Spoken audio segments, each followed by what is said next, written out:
హరి ఓం. ప్రియపుత్రి పుత్రులారా, చంబా కూటమి ప్రజాగ్రహాన్ని చూసి భయపడదండి. ప్రజా ఉద్యమాల్ని చూసి కూడా భయపడదు. ఎందుకంటే వాళ్ళ గుగ్గురువు డ్రామోజిగడు చచ్చాడులేండి. ఇప్పుడు ఈ కమ్యూనిస్టులతో చేయించిన ఉద్యమాలన్నీ ఫేకే గనక డబ్బులకు అభద్రతా కారణాలు సృష్టిస్తేనో వస్తారు జనాలు. శ్రీశైలంలో మేము పాతాళ గంగలో ఉన్నప్పుడు మీ గుడిసెలు పీకేయబోతున్నారు అని పుకారు రగిల్చి మీరందరూ వస్తే హైదరాబాద్కి తీసుకెళ్తాం, అక్కడ సంధ్యక్కలు వస్తారు, మీ సమస్య గురించి వాళ్ళకు చెప్పి మీ చేతే మాట్లాడిపిస్తాం, అప్పుడు మీ గుడిసెలు లేపేయరు అని ప్రచారం చేస్తే అందరూ భయపడి లారీలు ఎక్కారు. మేము నేరుగా ఈవో దగ్గరికి వెళ్ళాం. అసలు అలాంటి ఆలోచనే మా దేవస్థానంలో లేదు, మీకెవరు చెప్పారు? అయినా మీరు ఇంత ఎడ్యుకేటెడ్, ఎందుకు ఆ పాతాళగంగా కొట్టంలో ఉండడం? మీకు పైన రూమ్ ఇస్తామంటే ఆ రూమ్ అద్దె కూడా కట్టగలమో లేమో అనుకుని, ఎందుకులేండి సార్, మాకు రూమ్ అక్కర్లేదు, మా గుడిసె మాకు ఉండనిస్తే చాలు అని అన్నాం.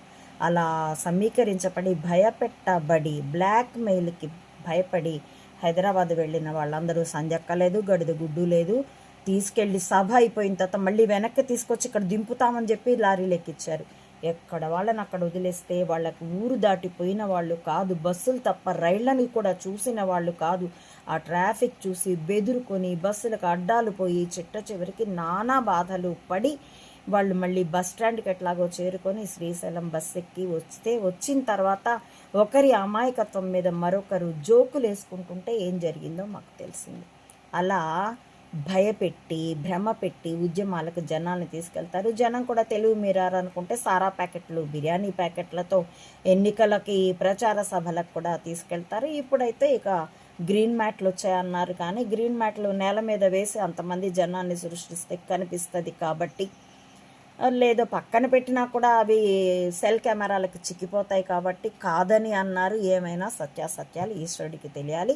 కాబట్టి ప్రజాగ్రహము, ఇంతమంది జనాలు వచ్చినంత మాత్రాన భయపడరండి. కానీ ప్రజల్లో రజన్ రగిలితే, రోషము పౌరుషము వస్తే, సత్యం పట్ల ఆర్తి పెరిగితే, తమకు జరుగుతున్న అన్యాయం పట్ల ఆక్రోశం పెరిగితే, అప్పుడు ఆ ప్రజా హృదయాల్లో ఉన్నటువంటి ఆ భావావేశం, ఆ ఎమోషన్ యొక్క ఫ్రీక్వెన్సీకి భయపడతారు.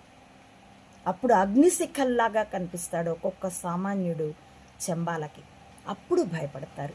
అప్పుడు ఎవరి కారణంగా ఆ రజన్ రగులుతోంది? ఇప్పుడైతే కరెంట్ ఎగ్జాంపుల్ అయితే జగన్ కారణంగా. కాబట్టి ఎందుకంటే తమ ట్యాంపర్కి లొంగిపోయి నైరాశ్యానికి గురయ్యి జగన్ ఊరి పెట్టుకోనో కణత మీద కాల్చుకొని చచ్చిపోయి ఉంటే వాళ్ళకి సమస్య ఉండేది కాదు. వాళ్ళ ఊహ కూడా